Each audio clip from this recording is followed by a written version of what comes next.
Yuri Kruman, welcome to the Human Capital Innovations Podcast. Thank you very much, Jonathan. Great to speak with you. Yeah, I'm super excited to have this conversation. It's always fun talking in the pre-interview, getting to know my guests a little bit. And we were talking a little bit about where we're from, and you're there in Brooklyn, I'm here in Utah. I think there's lots of similarities in terms of the coronavirus pandemic and how our communities are responding to these challenges.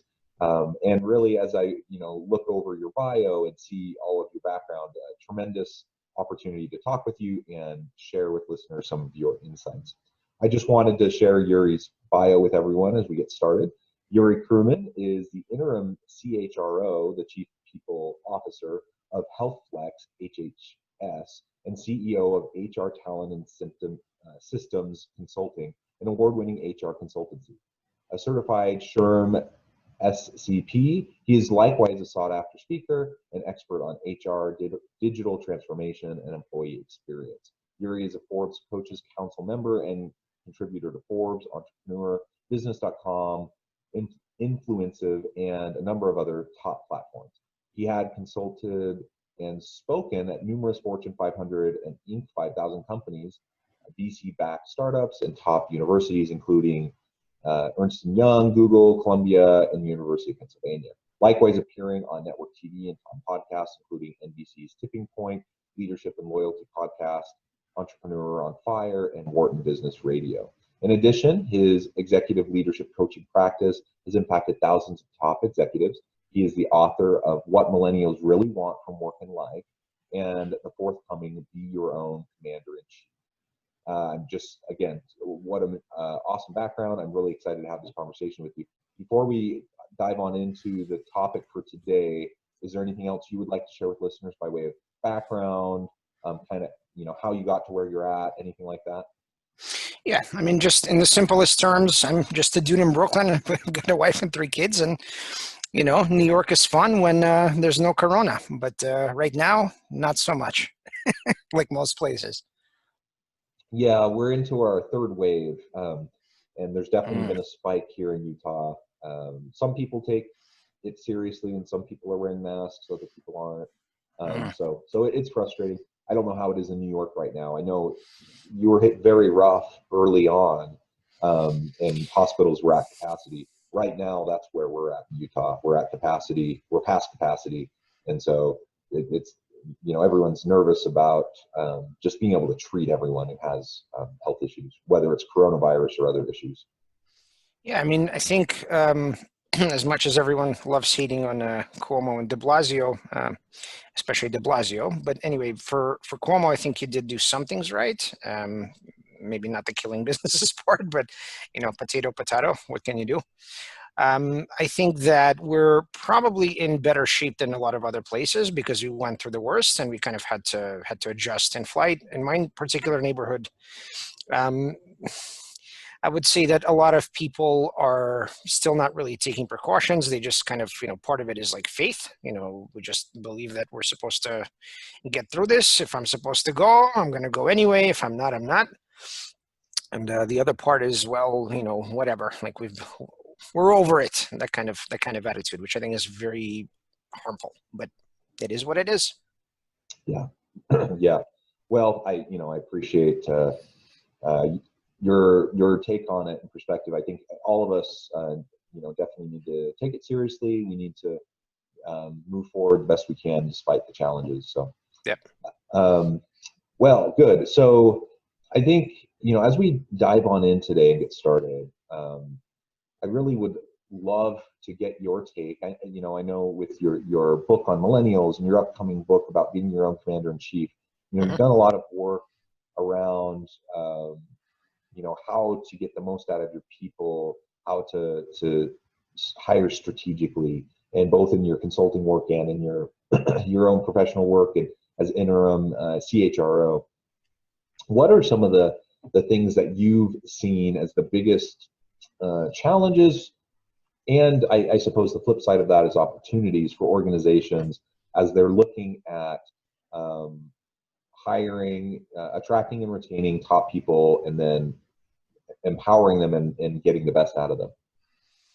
So I think to give some context to the conversation, I'm coming in as an interim CHRO for fast growth companies, across different industries. Excuse me.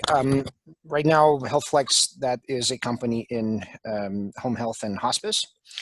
So, each industry has its particular challenges, but I would say that as in this case for HealthFlex, the company is an Inc. 5000 company for the last 3 to 4 years, and I would say that in that corner of the world, fast growth masks a lot of problems, because when you're getting great revenue and your growth figures look great, and maybe you're able to raise a round of money if that's your thing, you tend to not pay attention to a lot of issues, especially around HR. HR is, we know it's a little bit of this, last on, first off kind of mentality. And there are always massive expectations and, tiny budget, if any, for anything around, people subjects. So when I'm coming in as the essentially first, it's not even a strategic hire because I'm not coming in as a full-time person. I've done that before, but the first strategic hire, the actual first full-time CHRO or chief people officer, is usually set up to fail. And the reason is that essentially the expectations are, well, digitally transform us into the next century and make our people sing our praises on Glassdoor and all of this. So in practice, a lot of chief people officers are coming in, maybe as the number 2 or 3 from a larger organization, and they haven't done anything very tactical for a number of years, and they're not really willing to, because why would I take a step back in my career? I've got reports for that, right? So it's, for me, I'm coming in as the bridge to that. So when a company, let's say, has a generalist or maybe a sourcer, a coordinator, excuse me, then you don't have any room or time, especially HR is almost always understaffed. You have no room to even think about something more strategic, about things like, well, what if we did a proper performance management system and actually did our performance reviews, not even every year, but actually maybe every quarter? Or what if we asked our employees through employee engagement surveys how they actually feel? Right? Things like that. Or what happens if we coach our employees on things like career pathways, and maybe we try to up their compensation to market level, right? So those kinds of things, in the best case, you have a founder that gets it. They're like, okay, well, we have to keep up with the market. Maybe the Inc. 5000 thing doesn't have quite the same effect anymore, and we actually have to do things the right way. And that's when kind of things wake up. You have COVID, which comes and also forces HR to go to the front of the line. Excuse me, and become the de facto leader of digital transformation. So the role of HR suddenly in the last 7 months has been massively bigger than anything before. And that doesn't necessarily mean budget. It just means, hey, you guys better show up and empower our people and, make our systems work and communicate everything and, just make everyone okay. And, we're not therapists. We're not physicians. We don't have any magic special powers, but suddenly we're called upon to do this. So that's kind of the state of HR right now. And, for better or worse, those that are doing it well, are, yes, communicating really well. They're able to listen to people, to talk a lot less and to spout the kind of legalese and compliance language that is customary for HR. They're just listening. Are you doing okay? Could you use therapy? Could you use some more days of, daycare for your kids? Or maybe you need extra time to take care of your parents, things like that. So just being, I hate to use that term, but essentially being more human and less resource. Suddenly, that's kind of what has come up to the surface. And those companies where HR has done their job well, that's really what they've turned on. They've turned on kind of the human element and just listen more. Like, how can I help you? Yeah. Well, that's great, and I appreciate that perspective. I think it is absolutely a very challenging time right now for businesses generally, but for the HR function, and people management, organizational leadership more generally. That it's tough, and there's a lot on everyone's plate, and for leaders to, let me say it this way. I think the good organizations right now are showing empathy towards their people. They recognize these are unprecedented times. They recognize there are challenges outside of anyone's control, and they're doing their best to be supportive of their people. What we sometimes forget is that the leaders also are having to deal with all of this, right? Exactly. So they're simultaneously trying to keep a company afloat, take care of all of the needs of their employees, while also dealing with the coronavirus and all of their personal upheavals in their life and everything that they're dealing with also. And Absolutely. that's a crazy heavy load for people to be carrying. And you articulated really well the shifting responsibilities and role of HR. And I've seen the exact same thing in organizations I work with. Yep. That they're just so burdened. And so then the question becomes, how sustainable is that? While companies are bootstrapping, trying to get by so they can continue to,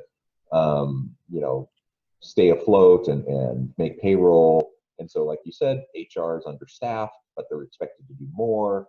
I'm not sure quite what the answer is there, but I do know it's unsustainable in its current Yep. arrangement, and so we do need to figure it out. Yeah, but I would say that yeah, that's absolutely true. It's very difficult to say, once the digital transformation is complete, HR before that essentially was almost, I would say, dying, to be quite blunt, in the sense that a lot of functions, were getting automated or outsourced. Let's say you're a small company and your compliance gets outsourced to JustWorks, and hey, guess what? They do your payroll, they do all the benefits enrollment. If you have questions, you call JustWorks, not the HR person. So what's left, right? I'll tell you, actually, the reason that I do this work, I'm coming from an executive coaching background. That's what I love doing. I love sitting down with people, listening to their background, their story, and I'm able to not just read the person or help them to be more productive or maybe a better leader, in whatever the case may be, but coaching. You have to really coach people, and you have to do it in a thoughtful and meaningful way. Sometimes you can do it internally if you have the right kind of person. You have this paradigm of Wendy Rhodes from Billions. I kind of joke that I'm the Jewish Wendy Rhodes, the male version. But that's the kind of thing that will sustain HR. HR needs to say that, look, this is a lot more than just legal and compliance. This is a lot more than just the putting the systems together and making them work. This really is about sitting down and making sure we're clear on who is this human, what are they about, what do they want to do when they grow up, and how can we help them in the 2 to 3 years or whatever that they're with us to do their best work as soon as possible. Because that's the way you set up a virtuous cycle, the right aligned incentives between the company and the employee. Because traditionally, the two are seen as somehow antagonistic, and that really doesn't need to be that way. And it's actually a terrible way to look at humans. So one of the reasons, actually, segueing into the book that I've written, it's a little bit different take on what HR is supposed to do. So if you look at how governments and universities and secondary schools have utterly failed to teach students life skills. When we're talking about how do you build a business, how do you manage your career, how do you manage your finances, right? I mean, never mind how do you manage expectations, how do you make decisions, how do you process information, right? You're just sort of like, go nuts, go to college, good luck, buddy. Hopefully that 50,000 a year or whatever you're paying will help out, but no, probably it won't. You still got to go into the real world and pay your dues, right? So that paradigm it's incredibly harmful. And the issue is that corporations are on the receiving end of it, right? They get employees that somehow start underperforming despite their massive talents. They can't handle, mental health issues, physical health issues, finance problems. They can't pay down their student debt. All of that real, humanity that's hiding in the closet suddenly is out front, and ain't much you can do about it, right? Now you're HR, and you gotta wrestle with it. So the point of my book, which is called Be Your Own Commander in Chief, is essentially to provide a really comprehensive, not just resource, not just tools and hacks and strategies, but a real tangible philosophy for how an employee or just any human can empower themselves to live their best life and their best professional life as well. So if you're HR, instead of being afraid, like, oh my God, I don't want to help them to start a side hustle. In fact, you got to open up.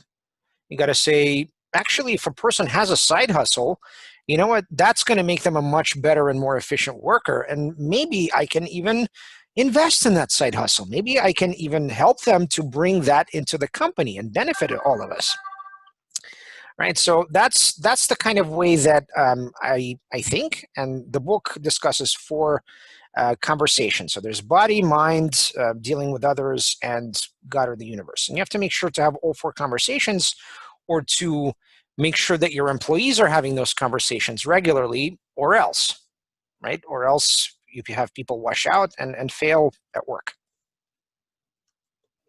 Yeah, that's great. And I absolutely agree in terms of this perspective towards kind of old school personnel management, transactional HR versus the more people development, strategic HR that is so essential. And so when we talk about the future of work, and we talk about what's going to allow people to excel and to maximize their potential, and for organizations to also be effective and to perform at high levels, it requires a strategic approach, and that's the value-added proposition of HR as a function for organizations. So I think it's super important for us to have that perspective, and I appreciate the take that you provided on your book. So thank you. Let's talk a little bit more about the idea that you were just suggesting around empowerment of people, but not just in their professional life, but also in their personal life. How have you seen that working in organizations where it's been successful? Like you, I've seen many organizations who they fail to recognize the value of people developing themselves outside of the workplace, or they see that as a separate sphere that they shouldn't even have any involvement in. And so, like you brought up the side hustle example, and I've seen so many organizations that not only do they not encourage it or support it in any way, but they actively discourage it. They try to keep their people from being involved in anything else outside of work, because they have this notion that it's going to be distracting, it's going to reduce their commitment to the organization, and so forth. I think you and I both understand that's ridiculous.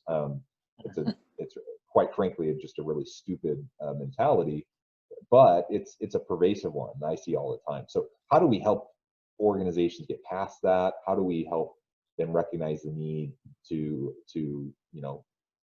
develop the whole person, whether regardless of whether it's in work type stuff, outside of work stuff, because it all ends up impacting work? I mean, first of all, we've seen something very interesting in this bizarre times.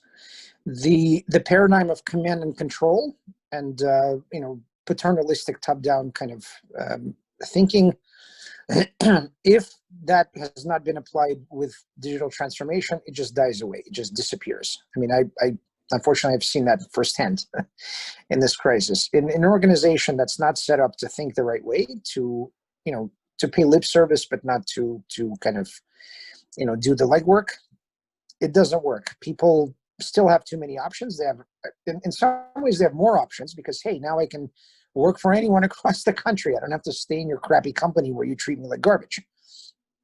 So the new paradigm, if I may, it's not necessarily new for everyone. Some people have always done business this way, but more and more realize I can't really force people to stay. I can't really get a great read on what's actually going on without, getting vulnerable, and without actually, acknowledging that I'm a human too, and that I have problems and I have flaws, and the whole command and control thing is a giant sham. It's a terrible facade. So let's cut the crap in a way and just do things the right way.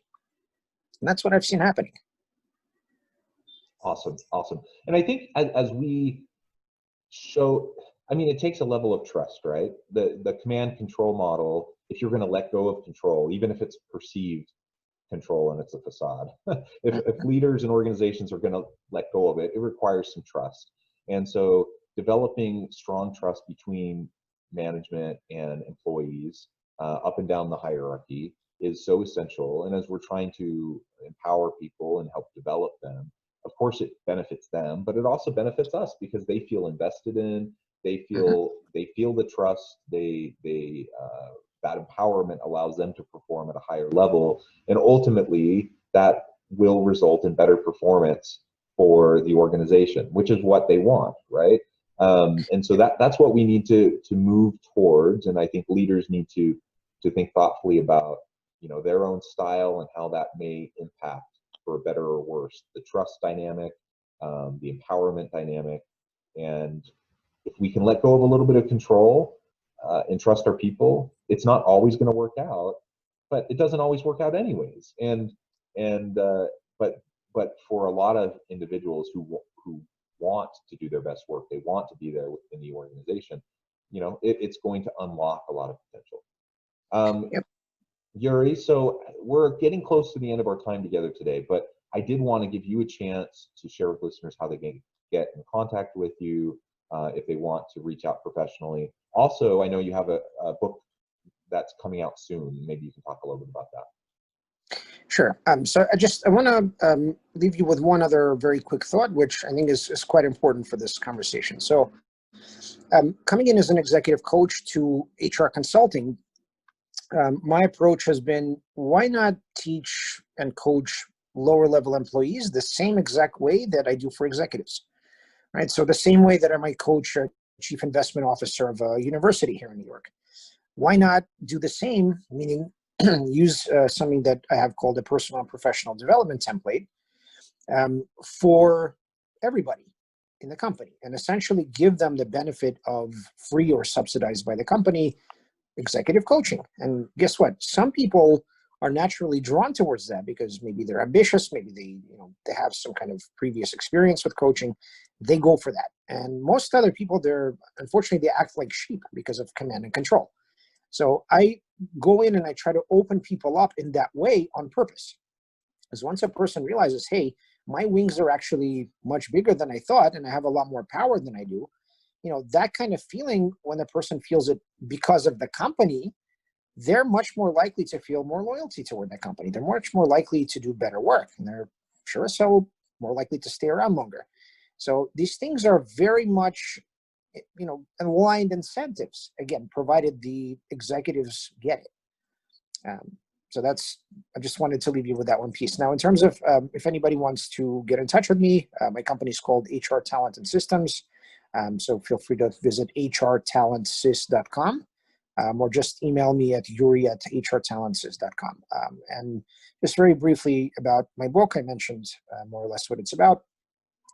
The premise there is not just, you know, okay, great, you're an employee, you want to do well, you know, maybe you're young or young at heart, and, you know, you want to go far. So here's how to do it. But if you're HR, or never mind HR, again, most HR is unfortunately very conservative and maybe seeing this as a threat. Like, oh no, we're subsidizing that side hustle. So let's say if you're a founder and you have a company, maybe it's fast growth, maybe it's not, and you want to empower your people in a meaningful way, you have to start the right conversations. You can't do it, you know, just magically with, you know, some kind of benefit or perk. And you can't just do it by bringing in a speaker once, right? There has to be some kind of comprehensive, again, not just set of hacks, but a philosophy, something actually which I think our times are sorely missing. So for me, this book is meant to start a conversation, meaning, okay, we're all in this, but not because, you know, I say some nice words, because, hey, I'm also suffering. You know, I live in a place where, you know, people, I don't know, don't wear masks. I don't feel safe. And I've got 3 kids jumping on my head, and I got to take care of my parents. And I'm the CEO, and, you know, that's life. How about you guys? Like, yeah, you're right. So, right, you open up the conversation, you you go with your people and you just acknowledge that, okay, we're all in this together. I'm going to do my best to clear the road for you to do your best work, to live your best life. And I'm asking you in return, please do the same. Please do your best work and be open about whatever struggles you have. And that way we might actually live up to that, family culture we talk about. Excellent, excellent. Well, thank you, Yuri. It has been a great time talking with you. I've really enjoyed it. I hope that listeners will reach out, get connected, check out Yuri's books. Challenge your preconceived notions about what leadership should look like, and really have those honest conversations, both internally, but with your people. That will allow us to develop greater trust, stronger relationships, empower our people both in and out of work, professionally and personally, and ultimately it will lead to better outcomes for everyone, for you as a leader, for your people, and the organization. So thanks everyone for joining us today. As always, I hope you stay healthy and safe, that you can find meaning and purpose at work each and every day, and I hope you all have a great week.